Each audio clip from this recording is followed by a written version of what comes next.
Hello friends, आपका स्वागत है हमारे यूट्यूब चैनल में और मेरा नाम है कपिल कुमार और आप देख रहे हैं द हिंदू इन हिंदी में। तो आज का टॉपिक है वैश्विक लैंगिक सूचकांक में भारत की क्या स्थिति है। तो आइए इसी टॉपिक पर चर्चा करने वाले हैं। तो वर्तमान परिप्रेक्ष्य में देखा जाए कि वर्तमान परिप्रेक्ष्य में क्या है, तो वर्तमान परिप्रेक्ष्य में ये है कि जो डब्ल्यूएचओ की जो रिपोर्ट है, डब्ल्यूएचओ ने एक रिपोर्ट जारी की है जिसमें बताया गया है कि वैश्विक लैंगिक सूचकांक में भारत जो है 8 पायदान चढ़कर 127वें स्थान पर आ चुका है। यानी कि भारत जो है वैश्विक लैंगिक सूचकांक में 127वें स्थान पर आ गया है, जो 2022 में कितने पे था, 135वें स्थान पर था। और जो डब्ल्यूएचओ ने रिपोर्ट जारी की है, तो डब्ल्यूएचओ क्या है? तो डब्ल्यूएचओ के बारे में देखा जाए तो डब्ल्यूएचओ अंतरराष्ट्रीय सार्वजनिक स्वास्थ्य के लिए जिम्मेदार यूएन की एक संस्था है। यानी कि सार्वजनिक स्वास्थ्य के लिए यूएन की, यूनाइटेड नेशंस की एक संस्था है ये। इसकी स्थापना कब की गई थी? इसकी स्थापना की गई थी 7 अप्रैल 1948 को। इसका मुख्यालय कहाँ है? इसका मुख्यालय है जिनेवा में। इसमें देखें, इसमें रिपोर्ट में क्या क्या बताया गया है। तो रिपोर्ट में बताया गया है कि जैसे देश में जो है शिक्षा के सभी स्तरों पर नामांकन में समानता देखी गई है। यानी कि सभी स्तरों पर, सभी स्तरों यानी कि प्राइमरी है, जूनियर है, 12th है, या फिर ग्रेजुएशन है, या फिर इंजीनियरिंग है, या फिर जो भी पढ़ाई की संस्था है, उस संस्थाओं में जो नामांकन हुआ है, उस नामांकन में जो है समानता देखी गई है, जिसकी वजह से ये 8 पायदान का उछाल देखा गया है। इसमें कुछ और भी कारण है, जैसे वेतन में वृद्धि हुई है, आय में वृद्धि हुई है। वहीं जैसे कोविड-19 के दौर पे देखा जाए तो कोविड-19 में इसमें कहीं न कहीं गिरावट देखी गई थी, लेकिन अभी जो है वर्तमान में वेतन एवं आय में वृद्धि हो रही है। स्थानीय सुशासन में देखा जाए तो इसके कारण वृद्धि हुई है इसमें 8 पायदान की। तो इसमें देखा जाए तो 44% जो महिलाएँ हैं वो स्थानीय सुशासन में योगदान दे रही हैं। वही संसद में देखा जाए तो 14.3% 3-6% जो संसद की लोकसभा में है, और राज्यसभा में है 10%। राज्यसभा में 10% महिलाएं जो है सांसद नियुक्त है। अब ये जो G20 की जो अध्यक्षता भारत के द्वारा की जा रही है, इस G20 में प्रधानमंत्री मोदी जी द्वारा जो ग्लोबल साउथ की बात की गई, तो ग्लोबल साउथ में देखा जाए तो समानता का क्या परसेंटेज है? 63.9% है। 63.9% जो महिलाएं हैं, 63.9% जो समानता है वो ग्लोबल साउथ में देखी गई है। अब ये ग्लोबल साउथ देखा जाए तो ग्लोबल साउथ क्या है? यानी कि जैसे ये पृथ्वी मान ली जाए, पृथ्वी को 2 भागों में डिवाइड कर दिया जाए, तो जैसे ऊपर वाला नॉर्थ है, नीचे वाला साउथ हो जाए, तो ये पूरा ग्लोबल है। तो ऊपर वाला हो गया नॉर्थ ग्लोबल, और नीचे वाला हो गया साउथ ग्लोबल। तो ये साउथ ग्लोबल में जो देखा जाए तो 63.9% की समानता देखी गई है। जो साउथ में जो देश है उनमें 63.9% की समानता देखी गई है। अब जो लैंगिक समानता को समझते हैं कि लैंगिक समानता क्या चीज़ है? तो लैंगिक समानता में जो यूएन की यूनिसेफ की जो परिभाषा है, यूनिसेफ की परिभाषा में महिला एवं पुरुष, लड़कियां एवं लड़के, यानी कि किसी भी अवस्था में, इसका मतलब हुआ कि यानी किसी भी अवस्था में, चाहे वो बाल्यावस्था में, चाहे वो यौवनावस्था में, चाहे वो वृद्धावस्था में, किसी भी अवस्था में जो लड़के एवं लड़कियों या महिला एवं पुरुषों को जो समान अधिकार जैसे खेलने के हैं, समान अधिकार खाने के हैं, पढ़ने के हैं, नौकरी करने के हैं, जो समान अधिकार हैं वो समान अधिकार दिए जाएं। संसाधनों में देखा जाए तो व्यक्तित्व को जो विकास के लिए जो संसाधनों की ज़रूरत है, उन संसाधनों को महिला एवं पुरुषों को समान उपलब्ध कराए जाएँ। महिला एवं पुरुषों को अवसर जो है वो समान दिए जाएँ, एवं इन सब के अलावा जो है सुरक्षा जो है दोनों के लिए ही आवश्यक है। अगर सुरक्षा नहीं है तो इन सब का कोई मतलब नहीं है। सबसे मेन कार्य है कि सुरक्षा, इन सब के बाद भी सुरक्षा बहुत ज़रूरी है। यानी कि जो महिला एवं पुरुषों को जो सुरक्षा का जो आश्वासन है, दोनों के लिए समान अवसर होने चाहिए सुरक्षा के। तो इसे जो क्या कहा गया है, इसे कहा गया है लैंगिक समानता। यानी कि इसे एक साधारण वे में देखा जाए तो साधारण वे में क्या है, महिलाओं के अधिकारों में वृद्धि। और किस तरह की वृद्धि होनी चाहिए? जैसे समान अधिकारों एवं स्वतंत्रता में जो वृद्धि की जाती है उसे कहते हैं लैंगिक समानता। लैंगिक समानता को देखा जाए तो ये विश्व में कहाँ-कहाँ वर्णित है, तो वर्णन में देखा जाए तो 2017 में जो यूएन के एसडीजी गोल जो 17 अपनाए गए थे, 2017 में 17 गोल जो अपनाए थे यूएन ने, जिसे सस्टेनेबल डेवलपमेंट गोल बताया गया था, उसका जो 5वां जो लक्ष्य है, 5वें लक्ष्य में जो लैंगिक समानता की बात बताई गई है। और दूसरे में देखा जाए तो यूएन के जो मानवाधिकार है, यानी यूनाइटेड नेशंस का जो है मानवाधिकारों की जो सार्वभौमिक घोषणा है, मानवाधिकारों की सार्वभौमिक घोषणा है, उसमें भी लैंगिक समानता को शामिल किया गया है।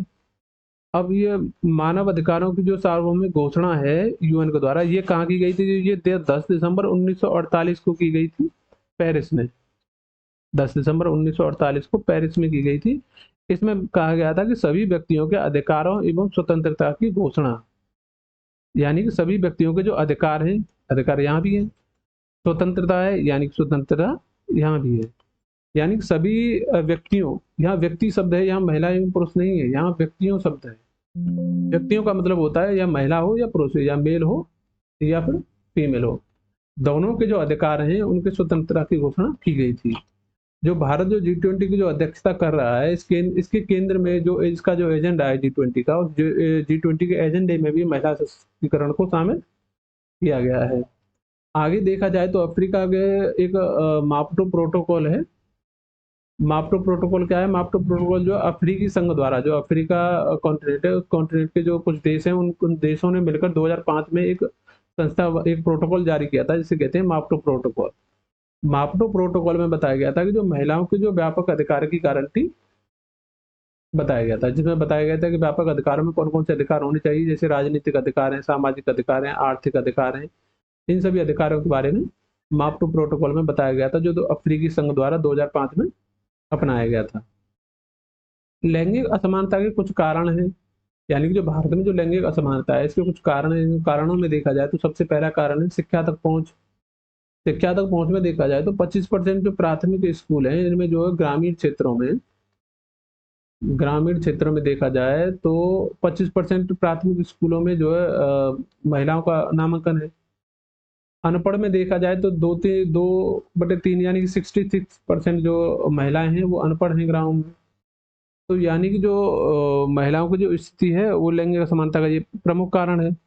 दूसरे में देखा जाए तो रोजगार की स्थिति में देखा जाए तो जो ऑक्सफैम की जो एक रिपोर्ट है, जो लैंगिक ऑक्सफैम की जो रिपोर्ट है, उस रिपोर्ट में बताया गया है कि जो महिला रोजगार है उसमें जो 2021-22 में भारत में 32.8% की जो भागीदारी महिला रोजगारों में देखी गई है। इसमें जो है ग्रेजुअली वृद्धि हो रही है। जैसे देखा जाए तो 2019-20 में 30% था, 20-21 में देखा जाए तो 32.5% था, और 21-22 में देखा जाए तो 32.8% जो है महिलाओं का रोजगार है। तो इसमें जो ग्रेजुअली वृद्धि देखी जा रही है, इस वृद्धि का कारण क्या है? इस वृद्धि का कारण है कि जो भारत में जो है सामाजिक सुरक्षा संहिता 2020 थी, उसमें जो है कुछ बदलाव किए गए हैं। उसमें बदलाव क्या किए गए हैं? जैसे मातृत्व में अवकाश जो है, यानी कि जब कोई औरत जो माँ बनती है तो उस माँ बनने के समय उसको जो 12 सप्ताह पहले छुट्टी दी जाती थी। अब क्या है, अब उसे 26 सप्ताह की छुट्टी दी जाएगी। और जो जो संस्थान है जिनमें जो 50 से अधिक व्यक्ति अगर किसी संस्थान में नियुक्त है, यानी कि कोई फैक्ट्री है या फिर कोई भी संस्थान है, उसमें अगर 50 से अधिक कर्मचारी नियुक्त हैं तो उसके लिए क्रेंच सुविधा, यानी कि एक पैनल बनाया जाएगा जो महिलाओं के सुरक्षा एवं अधिकारों की रक्षा कर सके। एवं दूसरा क्या है कि रात्रि पर्याप्त सुरक्षा प्रावधान, यानी कि अगर महिलाएं को रात्रि में अगर नाइट शिफ्ट में कार्य कर रही हैं तो उनकी जो पर्याप्त सुरक्षा, यानी कि उनको घर तक पहुंचाने के लिए जो पर्याप्त सुविधाएं होनी चाहिए उसमें। ये और जो एक्सकॉम की जो रिपोर्ट है, इसमें जो बताया गया है कि 32.8% जो है महिलाओं का रोजगार में भागीदारी है, उसको कारण क्या है? उसका कारण ये है कि लैंगिक असमानता के कारण 32.8% ये है अभी। और ये बढ़ाया भी जा सकता है इस लैंगिक असमानता को कम करके। कानूनी सुरक्षा का अभाव देखा जाए तो, यानी कि वर्ल्ड बैंक के अनुसार जो है कानूनी सुरक्षा का अभाव भी एक लैंगिक असमानता का कारण है। इसमें वर्ल्ड बैंक के अनुसार देखा जाए तो 1 अरब से अधिक जो महिलाएं हैं वो घरेलू हिंसा एवं आर्थिक हिंसा का सामना कर रही हैं। वर्ल्ड बैंक के अनुसार देखा जाए तो 1 अरब से जो अधिक महिलाएं हैं वो घरेलू हिंसा एवं आर्थिक हिंसा का सामना कर रही हैं। और सामना कर कहाँ रही हैं? कार्यस्थल पर, जहाँ वो कार्य कर रही हैं, जहाँ वो नौकरी कर रही हैं या फिर रोजगार जहाँ कर रही हैं वहाँ, और स्कूल एवं कॉलेजों में, सार्वजनिक स्थानों पर। और ये इस असुरक्षा का कारण क्या है? और सुरक्षा के कारण जो है इसका निर्णय नहीं ले पाती हैं कि ये रोजगार करें या फिर ना करें। तो ये लैंगिक असमानता के ये कारण है। और इसमें कुछ अलग और भी कारण है, जैसे देखा जाए तो धार्मिक स्वतंत्रता। धार्मिक स्वतंत्रता में देखा जाए तो धर्म को जो है समाज का आईना माना जाता है, यानी किसी भी धर्म की अगर कोई प्रथाएं हैं, उन प्रथाओं को देखकर बताया जा सकता है कि इसमें जो है महिलाओं की स्थिति क्या हो सकती है। जैसे मनुस्मृति में देखा जाए तो मनुस्मृति में बताया गया है कि महिलाओं को स्वतंत्र होने का अधिकार नहीं है। अगर वो जैसे बाल्यावस्था में है तो पिता के संरक्षण में, अगर यौवनावस्था में है तो पति के संरक्षण में, और अगर वृद्धावस्था में है तो बेटे के संरक्षण में रहे। यानी कि महिला को सुरक्षित स्वतंत्र होने का अधिकार ही नहीं है। सबरीमाला टेम्पल, जिस टेम्पल का जो मामला है, इसमें देखा गया एक सर्टेन पीरियड के बाद जो है महिलाओं को मंदिर में प्रवेश का अधिकार नहीं था। और राजनीतिक प्रतिनिधित्व में देखा जाए तो इसमें देखा जाए तो स्थानीय स्वशासन में 44.4% जो है महिलाएं नियुक्त हैं। वहीं उच्च सदन में देखा जाए तो 15.5% है। यानी कि स्थानीय स्वशासन में तो महिलाओं की रोज भागीदारी जो वो सुनिश्चित है, लेकिन उच्च सदन में 15.1% है। तो यहाँ भी ये लैंगिक असमानता का कारण देखा गया। मशीनीकरण में देखा गया, यह मशीनीकरण जो है समाज की सोच पर निर्भर करता है। यानी कि समाज में एक मानसिकता ये बनी हुई है कि औरतें जो है मशीनीकरण को सही से संचालित नहीं कर पाएंगी, इसीलिए जो है इनका जो महिलाओं का जो रोजगार है वो मशीनीकरण के थ्रू जो छूटता जा रहा है। और असमानता के इसके जो प्रभाव क्या क्या होंगे, यानी कि जैसे ये लैंगिक असमानता जो बढ़ रही है, इस बढ़ने से इसके क्या क्या प्रभाव होंगे। इनके प्रभावों में देखा जाए तो सबसे पहला प्रभाव होगा असंतुलन बढ़ेगा, अपराध को बढ़ावा मिलेगा। अब ये असंतुलन है, वो अपराध को बढ़ावा कैसे मिलेगा? नहीं, संतुलन तो बढ़ेगा जैसे लैंगिक असमानता बढ़ेगी। अब अपराध कैसे बढ़ेंगे? अपराध ऐसे बढ़ेंगे जैसे महिलाओं को अपने अधिकारों के हितों अपने अधिकारों को उनको पता ही नहीं रहेगा कि उनके अधिकार क्या क्या है, उनका हित क्या क्या है। तो फिर अब उन्हें कदम कैसे उठा पाएंगे जब उनको पता ही नहीं होगा। तो बड़ी आबादी का निरर्थक होना, यानी कि 2011 की जनगणना के अनुसार देखा जाए तो 48% जो वो महिलाएं हैं। अगर महिलाओं में लैंगिक असमानता ऐसी रहेगी, यानी कि रोजगार में उनको भागीदारी नहीं होगी, और तो इससे क्या होगा कि जो बड़ी आबादी यानी 40% जो जनसंख्या है उसका जो निरर्थक साबित होगी। स्वास्थ्य नुकसान, यानी कि जो अगर महिलाओं को जो है समान अवसर नहीं मिलेंगे या समान पढ़ाई का अवसर नहीं मिलेगा और स्वास्थ्य का अधिकार नहीं मिलेगा, जिससे क्या है कि जैसे महामारी के दौरान उनकी जो असहनीय पीड़ा होती है उसका सामना करती रहेंगी। और जो बर्थ रेट है, यानी कि जो महिलाओं का जो बर्थ रेट है वो भी प्रभावित होता रहेगा। और चाइल्ड मोर्टलिटी रेट जो वो भी बढ़ता रहेगा विदाउट शिक्षा के। तो इनको जो स्वास्थ्य का भी पर्याप्त ध्यान दिया जाना चाहिए इनके पे। अब इसमें संविधान क्या प्रावधान करता है इसके लैंगिक समानता के बारे में? लैंगिक समानता के बारे में संविधान क्या प्रावधान करता है? तो संविधान में देखा जाए तो सभी को समान अधिकार है। संविधान में जो है सभी को समान अधिकार है, जिसमें सामाजिक, आर्थिक एवं राजनीतिक न्याय का अधिकार है, समान अवसर का अधिकार है सभी को। यानी कि प्रस्तावना में जो ये अधिकार दिए हुए हैं। भाग 2 में देखा जाए, संविधान के भाग 2 में नागरिकता में तो सभी को वोट डालने का अधिकार है। आर्टिकल 15 में देखा जाए, यानी कि जो फंडामेंटल राइट का जो भाग है भाग 3, उसमें देखा जाए तो आर्टिकल 15 में जो लिंग के आधार पर भेदभाव निषेध किया गया है। आर्टिकल 15(3) में देखा जाए तो महिलाओं के लिए विशेष प्रावधान भी किए गए, अलग से इंसेंटिव जैसे मातृत्व लाभ दिया गया है। और आर्टिकल 19 में जो सभी को स्वतंत्रता दी गई है, चाहे वो महिला हो या पुरुष हो, उसको सभी प्रकार के बाकी अभिव्यक्ति की स्वतंत्रता दी गई है। डीपीएसपी में देखा जाए तो भाग 4 में, संविधान के भाग 4 में देखा जाए तो जो डीपीएसपी है, यानी कि डायरेक्टिव प्रिंसिपल स्टेट पॉलिसी जो में देखा जाए तो राज्य के नीति निर्देशक तत्वों में देखा जाए तो आर्टिकल 42, आर्टिकल 39 और आर्टिकल 44। आर्टिकल 42 देता है महिला प्रसव की सुविधा, महिला प्रसव में अवकाश की सुविधा। 39 देता है स्थानीय प्रतिनिधित्व की सुविधा। 44 देता है समान नागरिक संहिता। 44 में बताया गया समान नागरिक संहिता के बारे में। अब ये तो हो गया इसके प्रावधान, संविधान में प्रावधान है। अब इसमें जो है लैंगिक असमानता को समाप्त कैसे किया जा सकता है, इसके कुछ देखा जाए तो उसमें कैसे समाप्त किया जा सकता है इनको।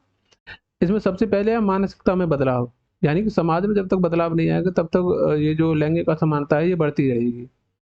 दूसरा है, यानी कड़े प्रावधान कर सकते हैं हम, जैसे हिंसा से रिलेटेड जो प्रावधान है उनमें उनको कड़े कर सकते हैं, या सुरक्षा के जो प्रावधान है उनको कड़े कर सकते हैं, जिससे लैंगिक असमानता में कमी लाई जा सके। जागरूकता अभियान चलाए जा सकते हैं, सेल्फ हेल्प ग्रुप की मदद से जो है जागरूकता अभियान चलाए जा सकते हैं, जिससे जो लैंगिक असमानता को कम किया जा सके।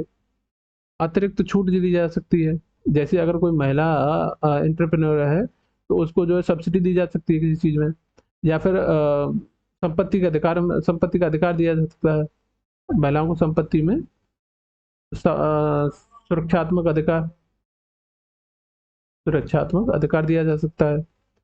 और अलग अगर कोई महिला कार्य कर रही है तो उसमें जो उसको अतिरिक्त छूट दी जा सकती है, तो इससे भी जो लैंगिक असमानता को कम किया जा सकता है। तो आज हमने क्या-क्या सीखा, लैंगिक असमानता को कैसे समाप्त किया जा सकता है, संविधान के में क्या प्रावधान है, लैंगिक असमानता के कारण क्या-क्या हैं, माप्टो प्रोटोकॉल क्या है, और ये जो लैंगिक असमानता क्या है, और जो ये जो है WHO की रिपोर्ट। आज हमने इतना पढ़ा, आज के लिए बस इतना ही। कल मिलेंगे किसी नए टॉपिक के साथ, तब तक के लिए थैंक यू, धन्यवाद, और विजिट करने के लिए धन्यवाद। लाइक, शेयर एंड सब्सक्राइब कर देना। Thank you very much.